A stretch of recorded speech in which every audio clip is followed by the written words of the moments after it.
ছাত্রলীগ তোমরা আমার ভাই, তুমি আওয়ামী লীগ করো ভাই, তুমি আসো তওবার দিকে আসো, তওবা করো। আলেম ওলামাদেরকে যারা কষ্ট দিয়েছো তাদের কাছে তওবা করো। বিরোধী দলের নেতাকর্মী সে যে কোনো দলের হোক না কেন কষ্ট দিয়েছো তার কাছে গিয়ে ক্ষমা চাও যে আমরা ক্ষমতার মোহে অন্ধ হয়ে গিয়েছিলাম, কালোকে আমরা কালো বলতে পারিনি, সাদাকে আমরা সাদা বলতে পারিনি, আমাদের ভুল হয়ে গেছে, তোমরা ক্ষমা করো। তোমরা ক্ষমা না করলে আল্লাহ আমাকে ক্ষমা করবে না। কথা ঠিক কিনা? এই জন্য আমি বলবো আল্লাহ তোমাদেরকে ক্ষমা করার জন্য অফার দিচ্ছেন, তুমি যেই দল করো না কেন। ওয়াসারিউ ইলা মাগফিরাতিম মির রাব্বিকুম, দৌড়ে আসো ছাত্রলীগ, দৌড়ে আসো আওয়ামী লীগ, দৌড়ে আসো বিএনপি, দৌড়ে আসো সব মুসলমান, আল্লাহ তাআলার কাছে ক্ষমা চাও। মির রাব্বিকুম, তোমাদের রব ক্ষমা করার জন্য প্রস্তুত। ও জান্নাতিন, এমন এক জান্নাতের দিকে আসো, আরদুহাস সামাওয়াতু ওয়াল আরদু, যেই জান্নাতের প্রশস্ততা হবে 7 আসমান 7 জমিন, এবং জমিন থেকে নিয়ে আসমান পর্যন্ত 500 বছরের রাস্তা, পুরোটা প্রশস্ত জমিন হবে, বেহেশতের জমিন। শীত বস্ত্র অর্থাৎ ধর্মীয় সর্বস্তরে এই সংগঠনের অবদান রয়েছে। আল্লাহ তাআলা এই সংগঠনকে দিন বদিন আরো তরক্কি দান করেন, সবাই আমিন। প্রিয় হাজিরিন, আমি আজকে আয়াতে কারিমা যে তেলাওয়াত করেছি, আল্লাহ তাআলা বলেন ওয়াসারিউ ইলা মাগফিরাতিম মির রাব্বিকুম ওয়া জান্নাতিন আরদুহাস সামাওয়াতু ওয়াল আরদ। আল্লাহ অফার দিচ্ছেন। আমরা কই না এটার কি এই সিমের কি অফার, এই সিমের কি অফার? আল্লাহ তাআলা সমস্ত বিশ্ববাসীকে অফার দিয়েছেন। সূরা আল ইমরানে আল্লাহ পাক বলেন ওয়াসারিউ ইলা মাগফিরাতিম মির রাব্বিকুম, সারিউ, তোমরা দৌড়ে আসো। হে লোকেরা তোমরা দৌড়ে আসো, হে মুসলমানরা দৌড়ে আসো, হে অমুসলিমরা তোমরা সবাই দৌড়ে আসো। ইলা মাগফিরাতিম মির রাব্বিকুম, তোমাদের প্রভুর পক্ষ থেকে ক্ষমার। সুবহানাল্লাহ। আল্লাহ ক্ষমা করার ঘোষণা দিয়ে বসে আছেন। তোমরা আল্লাহর দরবারে ফিরে আসো, আল্লাহর কাছে ক্ষমা চাও, আল্লাহ তাআলা তোমাদেরকে ক্ষমা করার আহ্বান জানাচ্ছেন। সুবহানাল্লাহ বলুন। আল্লাহ ক্ষমা করার জন্য বলছেন নাকি না? আমি হাদিস বলবো, সামনে আসতেছে ক্ষমার হাদিস।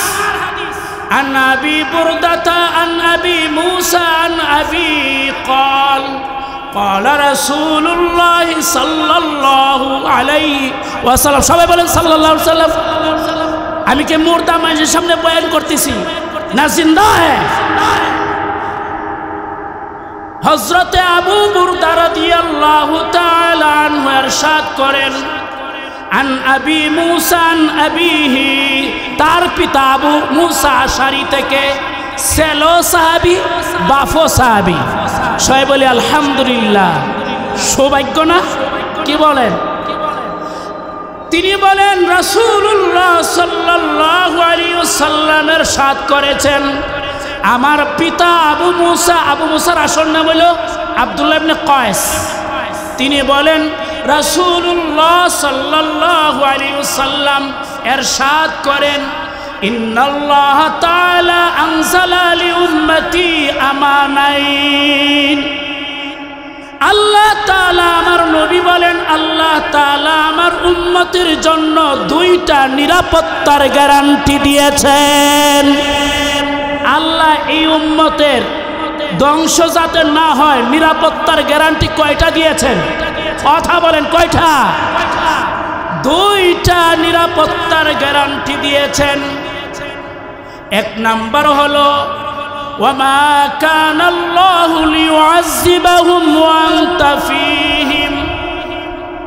আল্লাহ তাআলা বলেন পবিত্র কোরআনের আয়াত, আল্লাহ তাআলা এই উম্মতকে ধ্বংস করবেন না, শাস্তি দিবেন না। ওয়া আনতা ফীহিম ইয়া রাসূলুল্লাহ, আপনি যতক্ষণ এই উম্মতের মাঝে আছেন ততক্ষণ পর্যন্ত আমি আল্লাহ এই উম্মতে মুহাম্মদকে ধ্বংস করব না। সবাই বলি সুবহানাল্লাহ। এখন তো নবী নাই, তাইলে কি আমরা ধ্বংস হয়ে যাব? না। আল্লামা আনোয়ার শাহ কাশ্মীরি রহমতুল্লাহি আলাইহি এই আয়াতের ব্যাখ্যার মধ্যে লিখেছেন, নবী তো চলে গেছেন, তাইলে কি আমাদের নিরাপত্তার গ্যারান্টি নাই? হ্যাঁ হ্যাঁ, তিনি বলেন অবশ্যই আছে। নবীর সুন্নাহ যদি উম্মতের মধ্যে থাকে, নবী নাই, নবীর সুন্নাহ আছে, নবীর আদর্শ আছে, নবীর সূরত আছে, নবীর সিরত আছে, নবীর সূরত আছে। এই জন্য নবীর সূরত, সে বলে আলহামদুলিল্লাহ। লম্বা জামা নবীর সূরত, টুপি নবীর সূরত, দাড়ি নবীর সূরত। সুবহানাল্লাহ বলেন। ইস্তেগফার, আমার পঠিত আয়াতের বিষয় ইস্তেগফার করা, আল্লাহ তাআলার কাছে ক্ষমা চাওয়া, নবীর সিরত। সুবহানাল্লাহ বলেন। আনোয়ার শাহ কাশ্মীরি রহমতুল্লাহি আলাইহি বলেন, নবী নাই, নবীর সুন্নাহ যদি উম্মতের মধ্যে থাকে তাহলে বোঝা গেল উম্মতের মধ্যে নবী আছেন। সুবহানাল্লাহ বলেন। আল্লাহ তাআলা এই নবীর আদর্শ সুন্নাহ থাকার কারণে এই উম্মতকে ধ্বংস করবেন না। সবাই বলি আলহামদুলিল্লাহ। 16 বছর আলেম ওলামাদের বিরুদ্ধে যুদ্ধ, পারছিনি আলেম ওলামাদেরকে থামাইতো, কারণ আলেম ওলামাদের মধ্যে নবীর সুন্নাহ আছে। কথা বলেন ঠিক কিনা? আল্লাহ তাআলা এই উম্মতের 2টা নিরাপত্তার গ্যারান্টির কথা বর্ণনা করেছেন। 1 নাম্বার হলো নবী, ওয়া আনতা ফীহিম, নবী অথবা নবীর সুন্নাহ। আলোচনা মনে থাকবে ইনশাআল্লাহ। 2 নাম্বার হলো আল্লাহ তাআলা পরের অংশে বলেন, ওয়ামা কানাল্লাহু মুআযযিবাহুম ওয়া হুম ইস্তাগফিরুন। আল্লাহ তাআলা এই উম্মতকে ধ্বংস করবেন না যদি তারা ইস্তেগফার করে। সুবহানাল্লাহ বলেন। তাহলে নিরাপত্তার গ্যারান্টি কয়টা বলেন? 2টা। 1 নাম্বার হলো নবী আছেন অথবা নবীর সুন্নাহ এই উম্মত আঁকড়ে ধরেছে। 2 নাম্বার হলো এই উম্মত ইস্তেগফার করে। এই 2টা যদি উম্মতের মধ্যে অবশিষ্ট থাকে, আল্লাহর হাবিব সাল্লাল্লাহু আলাইহি ওয়াসাল্লাম বলেন, আল্লাহ তাআলা এই উম্মতকে ধ্বংস করবেন না। পারবো 2টা আদর্শ ধরে রাখতে ইনশাআল্লাহ? নবীর সুন্নাহ ধরে রাখতে পারবো তো ইনশাআল্লাহ?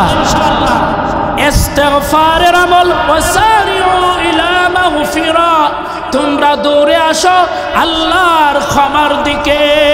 সুবহানাল্লাহ। রাসূলুল্লাহ সাল্লাল্লাহু আলাইহি ওয়াসাল্লাম বলেন, আত-তাইবু মিনাজ যামবি কামান লা যামবা লা, যে ব্যক্তি তওবা করলো সে এমন পবিত্র হয়ে গেল যেন ইতিপূর্বে সে গুনাহ করেনি। সুবহানাল্লাহ বলেন।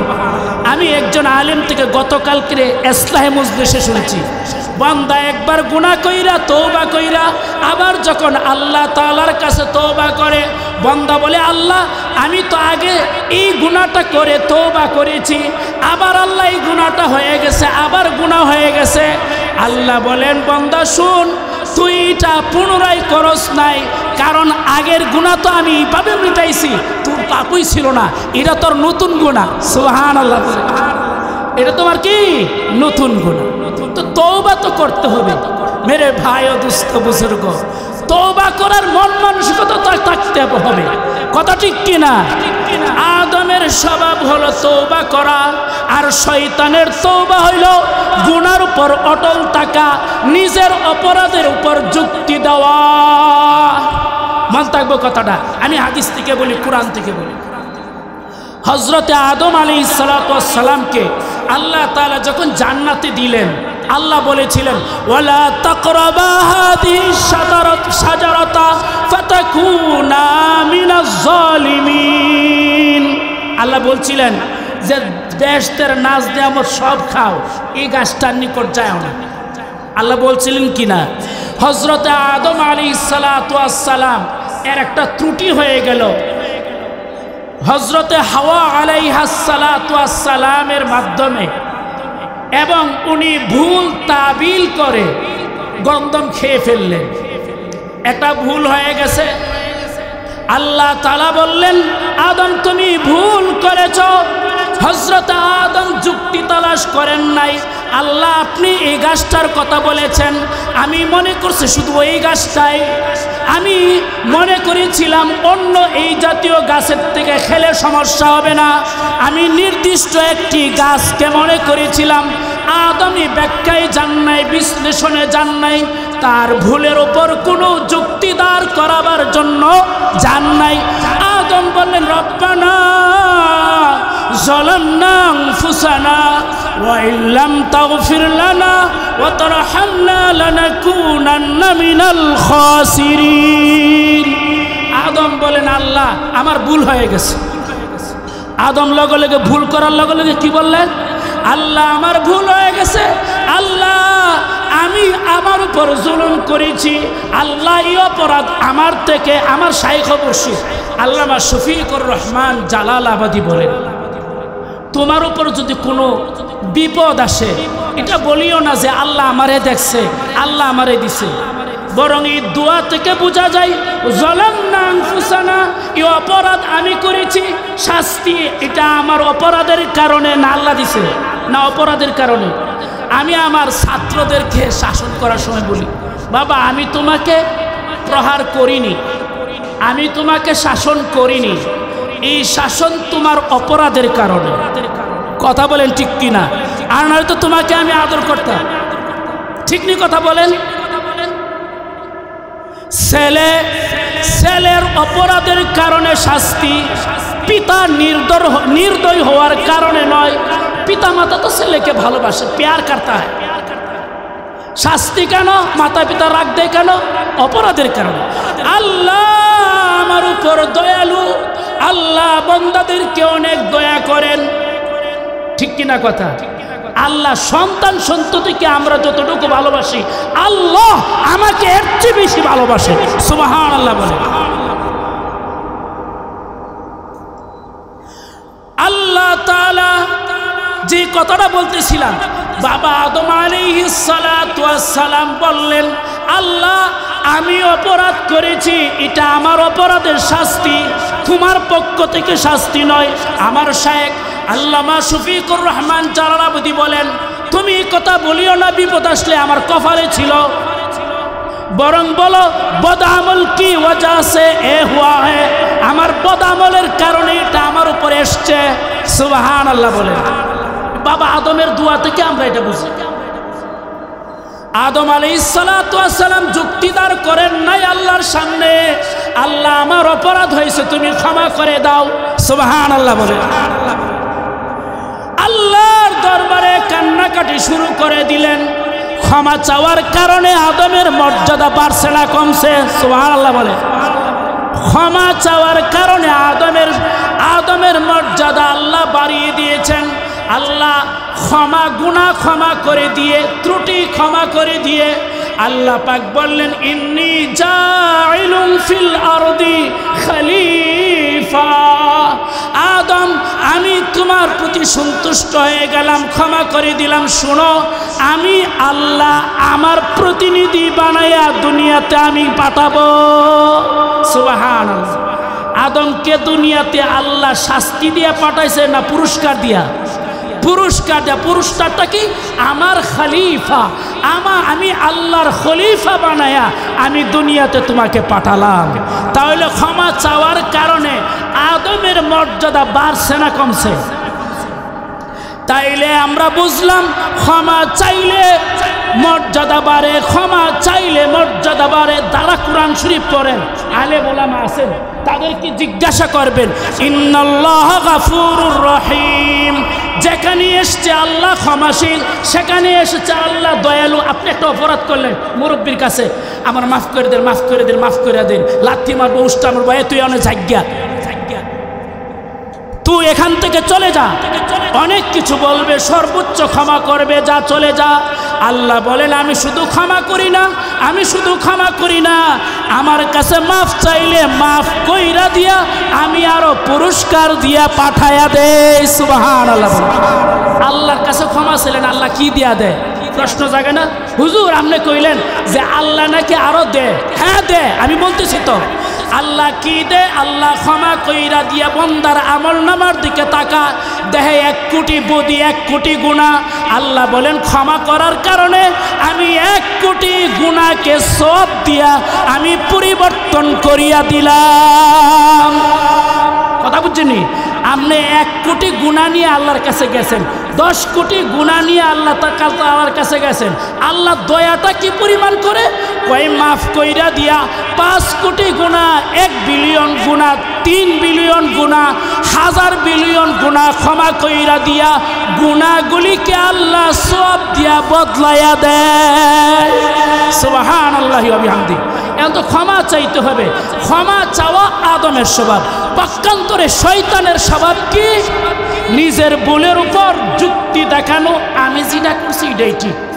নাউজুবিল্লাহ বলেন, আমি যেটা করছি এটাই কি ঠিক। কেমনে? আদম আলাইহিস সালাতু ওয়াস সালামকে সম্মান দেওয়ার জন্য আল্লাহ নির্দেশ দিয়েছিলেন মালাইকা ফেরেশতাদেরকে, মনে আছে না আপনাদের? হ্যাঁ, আল্লাহ বললেন উসজুদু লিআদম, আদমকে সাজদা করো। ফাসাজাদাল মালাইকা, কুরআনের বিভিন্ন সূরায় কথাটা এসেছে, সবাই সাজদা করল ইল্লা ইবলিস। ইবলিসে কি করেনি? সাজদা করেনি। আল্লাহ জিগাইলেন এই তুই আমার কথা শুনলি না কেন? আল্লাহ ইবলিসকে কি করলেন? জিজ্ঞাসা করলেন। ইবলিসে ভুল স্বীকার করে নাই। ইবলিসে কি করে নাই? ভুল স্বীকার করে নাই। ইবলিসে বলল কি? যুক্তি দিত তার ভুলের উপর। আল্লাহ আমি কেন সাজদা করতে যাব? খালাকতানি মিন নারি ওয়া খালাকতাহু মিন তিন। আল্লাহ আপনি আমাকে বানাইছেন আগুন থেকে, আগুন উপরে যায়, উপরের জিনিস।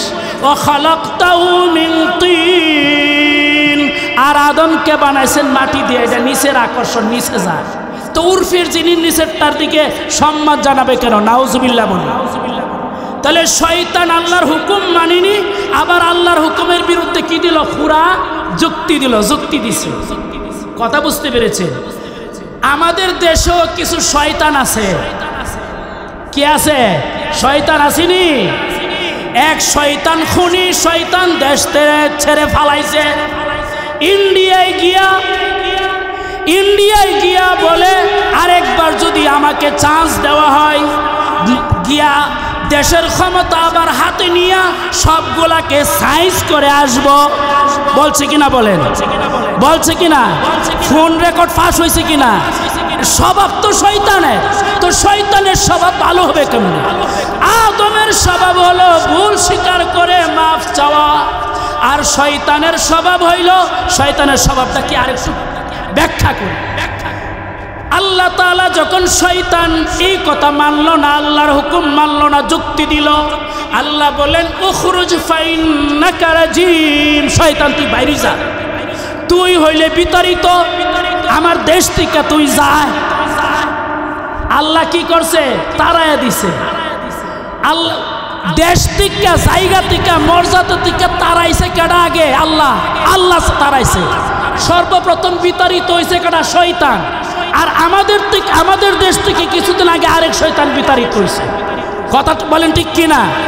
এই শয়তানও বিতাড়িত হয়েছে আল্লাহর দরবার থেকে, আরেক শয়তান বিতাড়িত হয়েছে আমাদের দেশের গদি থেকে।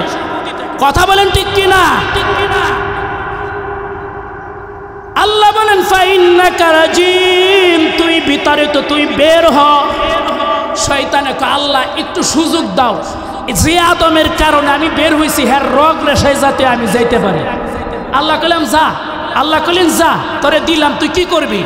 পরে আমি চ্যালেঞ্জ করলাম, যদি আমি সুযোগ পাই আদমের রগ রেশায় যাইতে পারি, বুঝাইয়া দিব, আমি আদমরে সাইজ কইরা দিব। কেমনে? আমি এমন কাজ করাইব চিরস্থায়ী জাহান্নামে চলে যাবে। শয়তানও চান্স খুঁজছে, আল্লাহর কাছে কেডা চান্স খুঁজছে আদমকে নষ্ট করার জন্য, জাহান্নামের জন্য শয়তানে। আর ইন্ডিয়া থেকে আরেক শয়তানে আরেকবার যদি চান্স পাই বাংলাদেশের ক্ষমতায় যেতে পারি, তাহলে বাংলাদেশে যেগুলি আছে আলেম ওলামা বিরোধী দল সবগুলারে সাইজ কইরা ছাড়ব। সবাই বলি নাউজুবিল্লাহ। আমি চিন্তা করি, এই কল রেকর্ড ফাঁস হওয়ার পরে আমি অনেকক্ষণ চিন্তা করি এই দুই শয়তানের মধ্যে এত বড় মিল কিয়া, দুই শয়তানের মধ্যে এত বড় মিল কেন? শয়তানের স্বভাব পায়, আদম সন্তানের স্বভাব পায়, অথচ দরকার ছিল দেশবাসীর কাছে ক্ষমা চাও। জনগণ, আপনাদের হাজার হাজার কোটি কোটি টাকা আজকে প্রকাশ, 93 বিলিয়ন ডলার এই 16 বছরে তারা দুর্নীতি করেছে। সবাই বলি নাউজুবিল্লাহ। শাপলা চত্বরে নবী প্রেমিকদেরকে হত্যা করেছে, বাংলাদেশের 54 জন সেনাবাহিনীকে হত্যা করে সেনাবাহিনীর মেরুদণ্ড তারা ভেঙে দিয়েছে। 2024-এর জুলাইয়ের গণহত্যায় শত শত হাজার হাজার কোমলমতি ছাত্র ছাত্রীদেরকে তারা হত্যা করেছে। এত গণহত্যার পরেও তারা কেন নিষিদ্ধ হয় না? শুধু ছাত্রলীগকে নিষিদ্ধ করলে হবে না, আওয়ামী লীগের যত সংগঠন রয়েছে, অঙ্গ সংগঠন রয়েছে, সবগুলাকে একে একে নিষিদ্ধ করতে হবে। কথা ঠিক কিনা? দেশবাসীর কাছে ক্ষমা না চাইয়া আরেকবার যদি চান্স পায় সবগুলারে বুঝাইয়া দিবে। এই দেশবাসী আরেকবার তোমাকে চান্স দেবে না। শয়তান যেভাবে বিতাড়িত হয়েছিল মালায়েকাতের দরবার থেকে, আমাদের দেশ থেকেও তুমি বিতাড়িত হয়েছ। এই জাতি আর তোমাদেরকে এই দেশে কখনো প্রতিষ্ঠিত করবে না ইনশাআল্লাহ। আল্লাহ তাআলা আপনি আমাকে তৌফিক দান করুন, সাহেব বলে আমিন। প্যারা হাজিরিন, আমি যে কথাটা বলতেছিলাম, ক্ষমা চাইতে কপাল লাগে। বলেন কি বলছি? ক্ষমা চাইতে কপাল লাগে। আদম আলাইহিস সালাতু ওয়াস সালাম ক্ষমা চেয়েছেন। আদম আলাইহিস সালাতু ওয়াস সালামের মর্যাদা বেড়ে গেছে। আর শয়তান ক্ষমা চাই নাই, শয়তান বিতাড়িত হয়েছে। কিয়ামত পর্যন্ত শয়তান যদি তওবা করে আল্লাহ তাআলা তার তওবা কি করবেন না? গ্রহণ করবেন। আরে আমি তো দেখি আমাদের দেশের জালেম ফেরাউনের থেকে নিকৃষ্ট।